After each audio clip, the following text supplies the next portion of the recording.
Meninggalkan contoh-contoh yang baik. Untuk tu abang kakak, apa tu dakwah? Dakwah ni, kita dakwah manusia yang tak nak agama, datang dekat pada agama. Tu dakwah.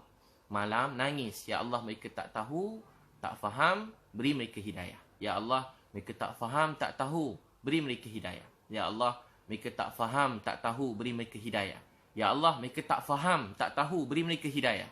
Ya Allah, mereka tak faham, tak tahu, beri mereka hidayah. Saya kakak abang, saya kalau dakwah dekat, saya jenis tak takut kalau buat dakwah ni. Tapi dengan alim ulama, ustaz-ustaz, cikgu-cikgu ni, saya ada rasa, memang saya tahu saya bodoh, jahil. Jadi saya penuh rasa kemuliaan pada mereka. Penuh rasa hormat, muliakan mereka daripada dulu. Daripada dulu saya hormat, sayang. Semua ustaz-ustaz, cikgu-cikgu ni saya hormat, saya sayang. Kalau dia orang ni hentam saya memang tak jawab. Saya diam. Saya selalu rasa macam bodoh, saya nangis, sedih, saya nangis. Tapi kalau orang tepi jalan, saya tak takut. Pada umur 15, saya pergi kat satu tempat. Budak-budak jahat, saya dakwah. Ketua dia badan bertatu, umur 30 lebih. Kerja merompak sana sini. Yang saya pernah cerita, dia ikut saya. Motor beratus geng dia, motor-motor. Budak-budak motor, budak-budak yang macam-macam. Curi motor, curi kereta.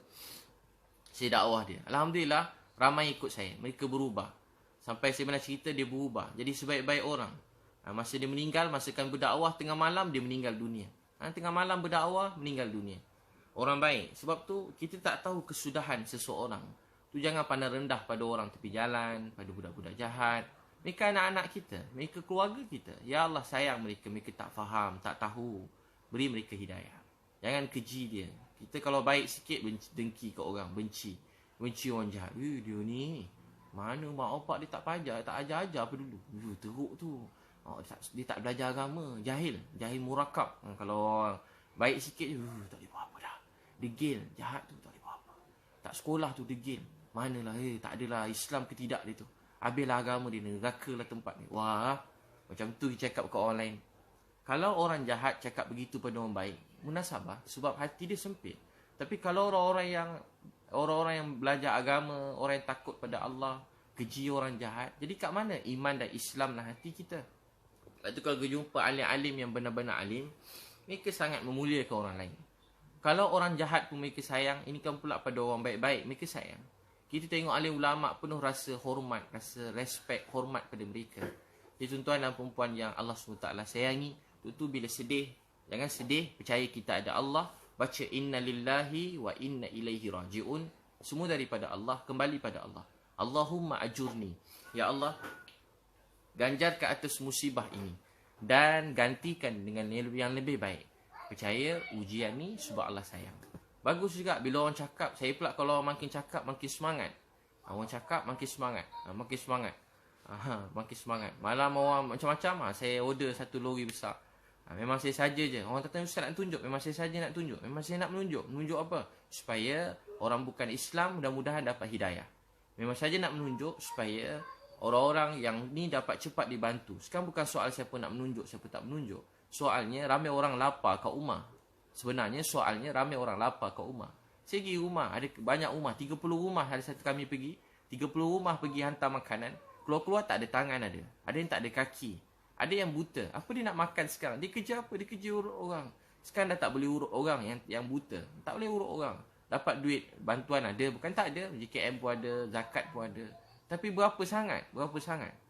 Cukup kakak duit berapa ratus sebulan cukup? Seberapa ratus je sebulan nak bayar. Mungkin rumah pun dia tak dapat zakat. Tapi cukup tak? Tapi tak cukup. Jadi apa kita boleh buat? Kita walaupun dapat bantu mereka sikit pun tak cukup. Tapi kurang-kurang kita ada buat sesuatu. Kesian kat mereka. Ada yang dah tak ada makan. Baru ni pergi satu tempat rumah orang susah. Kat KL ada tempat orang susah. Kita bagi hantar beras. Dia ambil isi. Dia seorang yang hantar SMS. Kita hantar ke rumah dia. Dia orang bagi-bagi. Beras tu dia boleh bagi-bagi kawan-kawan dia. Apa makanan dapat tu dia bagi-bagi. Dia panggil jiran dia. Sebab dia orang tak makan dah tak ada dah. Hantar bagi-bagi jiran. Dapat 2 sardin, bagi 1 sardin kat jiran. Gula pun dia ni. Saya tengok tak apa panjangan. Nanti kita suruh dia orang hantar lagi. Dia orang ambil lagi. Hantar. Stok banyak. Hantar. Bagi kau. Semua orang dapat. Tahu tak apa dia abang kakak? Sekarang bukan soal tu. Soal ramai orang lapar. Nabi SAW sebut kita tidur dalam keadaan kenyang. Jiran kita lapar. Allah tanya kita ke akhirat. Kita tidur kenyang. Jiran kita lapar. Allah tanya kita di akhirat. Kita tidur kenyang. jiran kita lapar, Allah tanya di akhirat.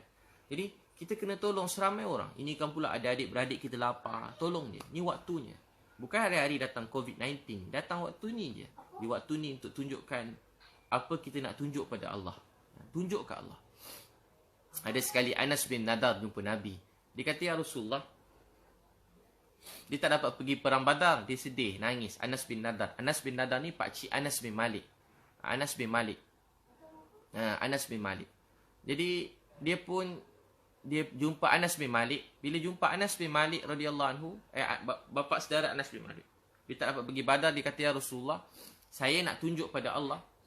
Saya nak tunjuk pada Allah apa yang saya boleh buat untuk agama ni. Saya nak tunjuk pada Allah apa saya boleh buat untuk agama ni. Saya nak tunjuk pada Allah apa saya boleh buat untuk agama ni. Dia pergi perang Uhud. Masa pergi perang Uhud, apa jadi, musuh datang pada atas bukit. Naik atas bukit tu. Kemudian musuh datang. Dan dia kena tikam bahagian depan 80 kali. Sekali dah mati, 80. Dia kata apa? Saya nak tunjuk pada Allah. Saya nak tunjuk pada siapa? Nak tunjuk pada Allah. Jadi kita buat baik ni memang nak menunjuk. Nak tunjuk ke Allah. Nak tunjuk, ya Allah, apa yang saya boleh buat untuk agama ni. Anas bin Nadar beritahu kat Nabi, ya Rasulullah, saya nak tunjuk pada Allah apa yang saya boleh buat untuk agama ni. Jadi masa COVID-19 ni, apa kita nak tunjuk pada Allah? Apa kita nak tunjuk pada Allah? Apa yang kita buat untuk Islam ini? Apa yang kita buat untuk agama ini? Apa kita buat untuk masyarakat, untuk manusia yang lain? Untuk abang kakak, kita mula bantu keluarga kita, bantu mak ayah kita, bantu adik-beradik kita, tanya khabar, bantu isteri kat rumah, bantu anak-anak, kan? Bantu keluarga semua sekali, bantu keluarga kita. Jadi selalu baca doa tu, inna lillahi wa inna ilaihi raji'un, Allahumma ajurni fi musibati wa akhlif li khairan minha. Ya Allah, ganjar kata musibah ini dan gantikan dengan lebih baik. Bila abang kakak baca tu, Allah akan beri kita musibah, Allah akan beri kita kebaikan. Hadis Nabi, siapa menunaikan hajat saudara dia, Allah akan tunaikan hajat dia di akhirat nanti. Kita suka tunaikan hajat saudara. Tunaikan hajat saudara kita. Tunaikan hajat saudara kita. Tunaikan hajat semua saudara kita. Jadi hidup untuk Allah sayang kita. Hidup untuk Allah sayang kita. Ustaz Wadi yang meninggal dunia ni, dia selalu cakap kat saya, kalau orang cakap kat kita, jangan diam. Bagi ceramah terus kat orang tu. Sesiapa cakap kita keji, kita jangan diam. Pergi jumpa dia, ceramah dia. Pergi jumpa dia, dakwah dia dengan kasih sayang. Pergi jumpa, dakwah. Jangan simpan. Kalau simpan sangat, kita sakit hati seorang-seorang. Jumpa, luar. Jumpa, cakap, dakwah dia. Siapa kalau tuan puan diuji kan, orang cakap yang tak baik, cakap balik kat dia. Dan malam nangis kat Allah. Nangis kat Allah. Malam nangis kat Allah. Bukan dakwah dia untuk marah dia, tak. Dakwah tu untuk terangkan pada dia. Beritahu kat dia. Sebenarnya kita tak perlu terang kat orang pun. Orang nak faham ke tak faham, tak apa. Kita buat untuk orang. Kita buat untuk Allah sayang kita. Kita buat untuk Allah sayang kita. Di pujian, kejian orang, penghinaan orang ni tak penting. Yang penting, kita hidup untuk Allah sayang kita. Hidup untuk Allah sayang kita. Jadi tuan-tuan dan puan-puan sekalian, untuk tu kita niat begitu. Memang ada orang memang kerja dia menyakitkan hati orang, tak berhenti. Memang mana-mana macam tu. Dengan belajar nulis ni pun boleh. Ada orang sakitkan hati orang. Ada orang sikit je cakap, tapi menyakitkan hati semua. Dia tulis sikit je, dia boleh sakitkan hati orang. Tapi kita jangan terkesan dia cakap. Sebab dia pun tak bagi kita sesuap nasi. Kita pun tak hutang dengan dia. Kita pun tak ada buat salah kat dia. Jadi kalau dia buat kat kita, tak apa. Dia sebenarnya sedang pahala hadiah. Hasan Basri, kalau orang mengata dia bagi hadiah. Sebab apa bila dia orang mengata bagi hadiah? Sebab orang tu telah bagi pahala pada dia. Orang tu bagi pahala kat dia. Jadi tuan-tuan dan perempuan yang sangat saya sayangi, untuk tu kita niat. Niat untuk kita berdakwah, hidupkan Islam ini dan sebarkan Islam ini. Jadi mudah-mudahan Allah Subhanahu Wa Taala terima kita semua dan kita niat untuk berdakwah ni. Boleh insya-Allah tuan-puan? Boleh kita niat berdakwah, mudah-mudahan Allah terima kita. Baik tuan-puan, terima kasih semua sekali. Masya Allah, Koi Ustaz, moga kuat semangat. Dan tuan-puan pun semua semangat kuat kan. Ijah Faizah, indahnya sifat sabar tu Ustaz. Moga kami macam Ustaz. Tuan-puan, salah satu untuk supaya sayang manusia ni, dia kena akdam, laisa kalam. Dia kaki ni kena jalan jumpa manusia. Bukan cakap-cakap je. Orang kalau jumpa orang, dia tahu hargai orang lain. Penat kita pujuk tepi jalan. Sampai masjid dia salah semayang. Takkan kita kata, ya Allah, kau ni semayang pun salah. Pergi balik. Masya Allah, bagus dah semayang. Masya Allah. Saya ada salah ke Ustaz? Bagus dah, boleh dah tu. Sikit je salah. Tadi rokok salah sikit. Itu je. Tapi kalau orang dia tak ajak orang pergi masjid, dan biasakan mu'alaf lu datang masjid, azan salah. Panggil, astaghfirullahalazim. Engkau tadi bukan suruh manusia, engkau suruh syaitan tadi.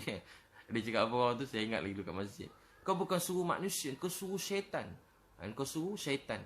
Saya ingat kat universiti tu, ada kawan saya dia bawa ikut. Dia ni semayang tak pernah. Dulu Tokey jual CD lucah. Tokey jual CD lucah kat universiti. Pergi jumpa dia. Dakwah dia pergi masjid. Dia pun azan. Bila dia azan, dia salah azan. Dia azan salah. Teruk juga azan dia. Jadi dia azan subuh salah. Jadi lepas 2-3 kali subuh salah, yang geng ustaz-ustaz panggil dia kat bilik. Marah dia. Marah, dia nangis. Dia kena marah. Kena teruk, kau tak ada ilmu berdakwah, azan pun salah, apa nak jadi, satu sen pun tak guna. Kau ni tak berdakwah, tak pandai, tak ada ilmu, Tuhan tak terima, semayang pun tak terima, ada hati nak berdakwah. Dia datang bilik saya nangis. Saya selalu ajak budak-budak jahat. Dia datang bilik saya, dia nangis. Dia datang bilik saya, dia nangis. Ustaz, saya dah tak nak buat dakwah, saya dah tak nak semayang, saya dah tak nak buat semua sekali. Saya nak berhenti semua sekali. Dia baru nak mula, bukan dia tak ikhlas. Dia baru nak mula. Dia perlu semangat, perlu dorongan. Jadi kata ustaz, saya dah tak nak dah. Saya tak nak buat dakwah dah. Saya tak suka buat dakwah ni. Dia tu tak nak semayang. Lepas tu, saya pun pegang tangan dia. Dia nangis. Dia nangis depan saya. Saya pegang tangan dia. Saya terus pergi bilik budak-budak, geng-geng ustaz-ustaz ni. Saya pergi kat bilik dia.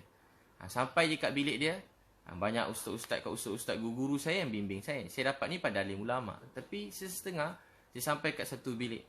Dia orang ni semua yang pandai-pandai. Saya pun cakap, nak tahu tak sebab apa dia azan? Sebab kau orang semua tak datang masjid. Kau orang subuh tak datang masjid, kau datang lambat.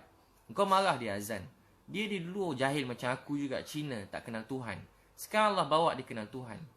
Kau orang cakap dia tak ada ilmu. Saya ambil buku, saya bagi buku kat dia. Sekarang beritahu saya, ilmu apa yang dia tak ada?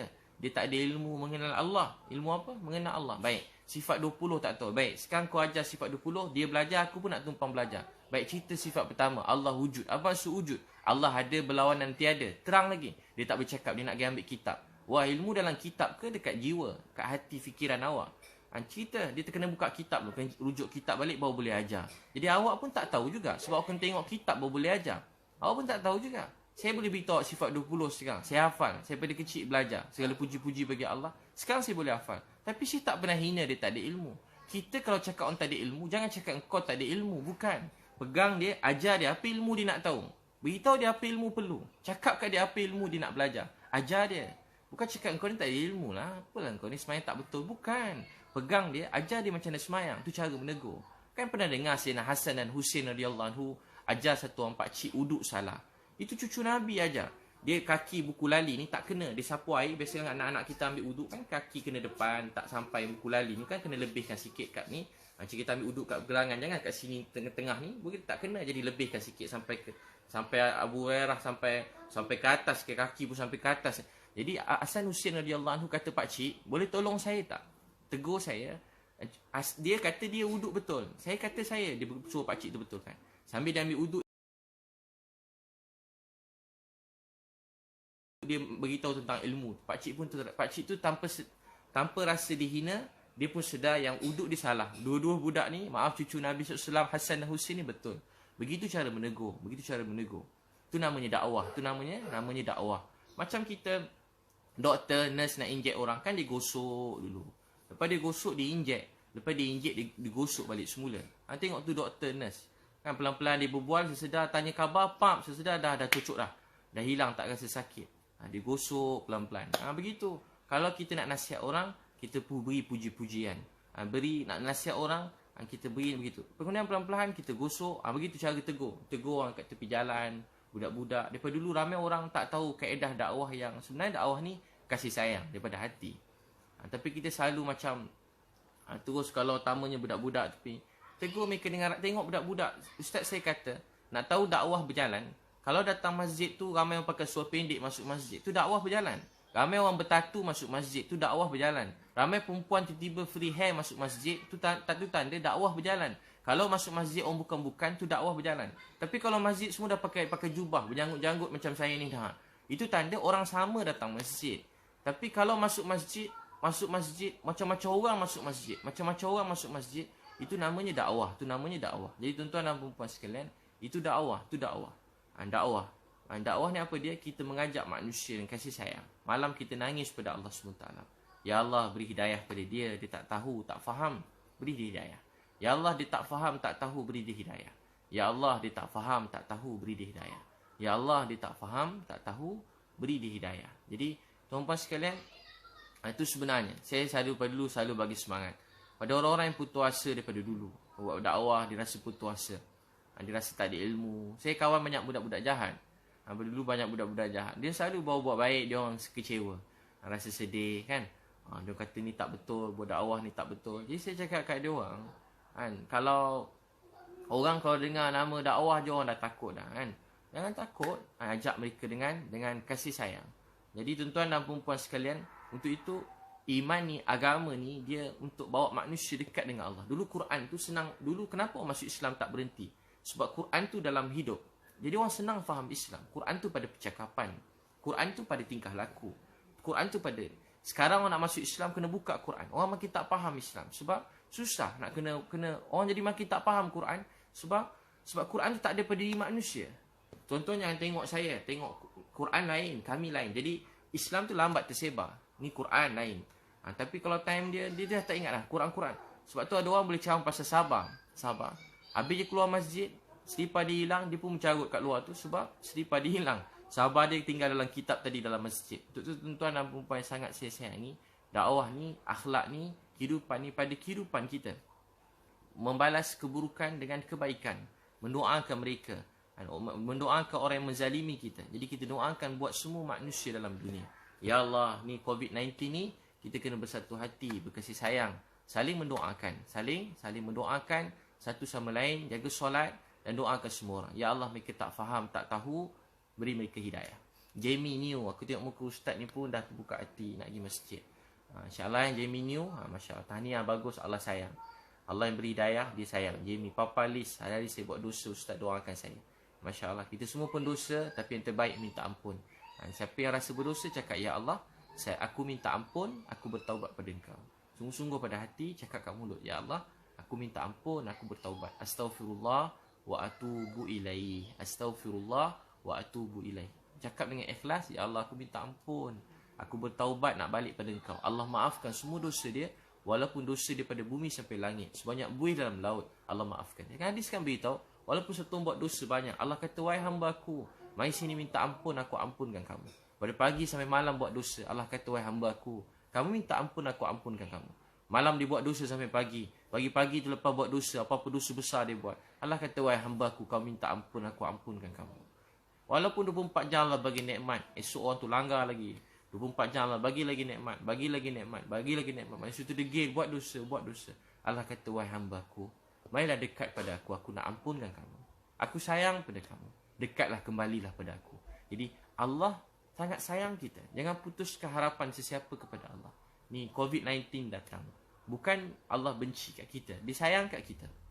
Supaya kita lebih banyak ingat mati, supaya kita sedar Allah Maha berkuasa. Sekelip mata je Allah boleh beri, dan dia boleh tarik, dan dia boleh sedarkan kita. Jadi percaya semua yang terjadi ni sebab Allah SWT sangat sayang pada kita. Masya Allah. Jadi tuan-tuan dan puan, baik, terima kasih semua sekali. Boleh doakan saya, doakan semua sekali. Mudah Allah bantu kita, Allah bantu seluruh Malaysia, Allah sebarkan dakwah ni, dan Allah hidupkan Islam di seluruh dunia. Itu belajar dakwah dan akdam laisa kalam. Kita jumpa manusia hati ke hati, jumpa orang hati ke hati, cakap daripada hati ke hati, jumpa. Dia kata dakwah, gas, jumpa manusia, ajak manusia kepada Allah, agungkan dia, besarkan dia. Tiada yang boleh buat melainkan dia, tiada yang berkuasa melainkan dia, tiada yang boleh beri bahagia sedih melainkan dia. Dialah Allah Maha Kuasa. Dia yang jaga kita dulu, kini, selama-lamanya. Tiada yang berkuasa melainkan Allah. Terus buat baik untuk Allah sayang. Terus buat kebaikan untuk Allah sayang. Buat dakwah, doakan manusia yang lain. Mus doa kami di pusat kuarantin JKR Ustaz, mudah-mudahan Melaka, mudah selamat bang kakak. Ni semua selamat, mudah-mudahan. Percaya Tuan Mahusin, saya musim Covid ni Ustaz, selalu qada solat. Masya-Allah, tahniah. Sesiapa yang tinggal solat qada, ganti solat kita pelan-pelan. Solat yang ada jaga dan qada solat. Zaimah macam nak ajak kawan kita solat, kita doakan dia, satu, nangis. Kedua, kita buat, ajak dia pergi majlis ilmu macam ni kan, ceramah, invite dia dengar ceramah macam ni. Dan mudah-mudahan insya-Allah mereka dapat jaga solat. Dan saya sekali esok bawa pergi berjalan, masuk waktu solat, ajak dia solat sama-sama. Bawa kepada suasana majlis ilmu. suasana jumpa alim ulama, guru-guru, cikgu-cikgu, pergi jumpa alim ulama, duduk depan mereka. Selalu majlis alim ulama. Sebab majlis alim ulama ni, guru-guru kita ni, dia membersihkan hati kita. Pergi dengan ceramah. Cari ustaz-ustaz, alim ulama dekat mana-mana tempat yang saleh, yang baik. Saya sini sentiasa belajar. Mana-mana kelas-kelas saya pergi, cucuri dengar. Orang baik-baik yang Masya Allah. Pergi. Pergi cari yang tuan-puan selesa, tuan-puan pergi. Jangan cari yang tak selesa, pergi cari yang selesa. Kalau susahkan diri kita kan, ni pergi yang tuan-puan selesa. Tuan-puan mana-mana tak apa, yang penting terus belajar. Kita belajar pada mana alim ulama tanpa menghina atau menjatuhkan mana-mana alim ulama yang lain. Doa dekat Kuyah sejuk hati. Syahrul, terima kasih bagi bayan. Masya Allah. Nurul Hasma, kadang-kadang hati jadi sedih ustaz, macam-macam saya fikir. Percaya Asma, Allah sayang kita. Sakirah, Masya Allah. Sahar, Fendi, Alin, Yana, Said Allah Yahya. Rindu pergi masjid. Rindu bang, saya pun rindu juga. Mudah-mudahan buat kita semakin insaf. Dah habis nanti Covid, kita ramai-ramai pergi masjid. Kita makmurkan masjid. Michael Van Even, lindungi Allah dan mudah urus ustaz dekat Malaysia, bantu Malaysia Covid-19 daripada Perth, Australia. Masya Allah. Kerana orang Perth, Australia juga, Allah jaga, Allah sayang, pelihara kita seluruh dunia kan. Kita sebuah keluarga. Yadi, Mes, terima kasih, Masya Allah. Simah Ngah, Wan Nurmaliza, Rohana, Shima, Zairi, Masya Allah, terima kasih. Maimunah, Kamsiah, Nazri, Arif, Muhammad Al-Hafiz, Rohaya, Masya Allah. Kongsi baik-baik tu sempuan cari guru, cari ulama, pergi masjid-masjid. Pergi masjid-masjid, cari majlis ilmu, duduk majlis-majlis membesarkan Allah, menceritakan Nabi Muhammad SAW. Dekatkan hati kita dengan majlis-majlis begini. Masya Allah. Nurul Akidah, Nur Lailatul, Jamaluddin, Zarifah, Ida Zaida, rindu Ramadan pergi ke surau. Masya Allah. Nur Asman, 25 bulan tunggu Ustaz Betul Pahat, baru nak jumpa Ustaz. Itulah banyak program saya. Saya hari-hari ada program sepatutnya, semua cancel. Banyak program saya semua saya cancelkan. Masya Allah. Lepas tu pada awal saya terasa sekejap, saya terkejut sekejap. Mula-mula tu 3 hari pertama sebelum orang kuarantin ni, saya dah kuarantin diri saya dan keluarga saya. Saya baca kepentingan kuarantin tu, zaman sahabat lagi dah berlaku. Jadi saya pada awal tu dah kuarantin. Lepas 3 hari saya mula rasa sedih, rasa ni. Lepas tu banyak orang minta pertolongan. Dan saya pun cuba usahakan, alhamdulillah dengan jalan tertentu, dengan kebenaran ini semua saya bantu setakat yang mampu. Masya Allah. Dengan doa tuan-puan, ada juga tuan-puan yang menyumbang juga. Jadi saya sebahagian tu ada sikit-sikit. Dulu saya guna duit saya, kemudian ada sikit-sikit ada orang semua sumbang. Jadi bila sikit-sikit orang semua sumbang ni, saya pun kena tunjuk. Saya pun tak tahu siapa sumbang. Jadi bila video tu tengok, dia tahu ke mana duit dia semua sekali. Kalau tak orang syak juga, mana ustaz ni guna. Jadi sikit-sikit tu, jadi taklah bukanlah macam orang lain. Saya bukan buat tabung khas, saya tak ada buka tabung khas tu, tak ada. Saya guna duit saya sendiri, alhamdulillah. Saya segala puji bagi Allah. Ada duit restoran itu 3 ni, rezeki pada restoran ada 3. Saya banyak buat training, program. Banyak program saya buat. Orang kata mahal program keluarga sunnah tu dulu, RM90 mahal. Memang mahal kakak, betul. Tapi itulah saya buat program tu khas. Yang masjid percuma banyak, yang tepi jalan pun banyak. Tuan-tuan nak jumpa saya tengah bandar KL pun banyak. Program tu sewa dewan je dengan semua sekali LED dekat mic situ. Saya sewa semua sekali, nak bagi selesa, senang nampak. RM150,000 juga. RM150,000 sewa dewan, LED, speaker, nak bagi jelas satu dewan tu. Sebab program tu berbayar kan. Dan skrin-skrin tuan-puan nampak, skrin layar tu kan, rupanya mahal bukan mahal macam ni, memang itulah harga dia. Memang itu bagi dia orang dah bagi diskaun kat saya, tapi itulah harga dia. Bagi kita yang tak pernah tahu, mahal begitu. Jadi tuan-puan, mudah-mudahan Allah SWT terima kita semua dan Allah maaf kita. Mudah-mudahan Allah terima kita. Kita doa Bismillahirrahmanirrahim. Ya awwalal awwalin wa ya akhiral akhirin, ya zal quwwatil matin wa ya rahimal masakin, ya arhamar rahimin, ya hayyu ya qayyum birahmatika nastaghis, ya zal jalali wal ikram. Ya Allah, ampun dosa kami, ya Allah, ampun dosa mak ayah kami, ampun dosa anak isteri kami, ampun dosa semua orang Islam dalam dunia. Ya Allah, selamatkan kami, ya Allah. Doktor-doktor, petugas-petugas, polis, tentera, cleaner, adik-adik Grab semua sekali, ya Allah, yang bekerja, ya Allah, TMB, air semua sekali, ya Allah. Kami semua, ya Allah, bantu kami semua, ya Allah. Rahmati kami semua, sayangi kami. Ya Allah, kami rasa berat dengan ujian ini, tapi kami percaya Engkau sangat sayang pada kami. Tolong maafkan kami, jangan marah kami, ya Allah. Ampunkan dosa kami, tariklah COVID-19, ya Allah. Ya Allah, berilah keajaiban, ya Allah. Ya Allah, berilah keajaiban pada kami. Ya Allah, berilah keajaiban pada kami. Kami sedar, Ya Allah, ujian ni sebab Kau sayang kami. Berilah keajaiban pada kami, Ya Allah. Ya Allah, ada doa orang-orang miskin di kalangan kami. Doa orang-orang tua-tua kami, Ya Allah. Mak ayah kami, orang tua-tua. Doa alim ulama kami yang Kau sayangi, Ya Allah. Doa orang-orang yang baik-baik di luar sana, Ya Allah. Kau terimalah doa kami, Ya Allah. Berilah keberkatan, kebaikan. Sihatkan orang-orang dekat ICU, Ya Allah. Orang yang sedang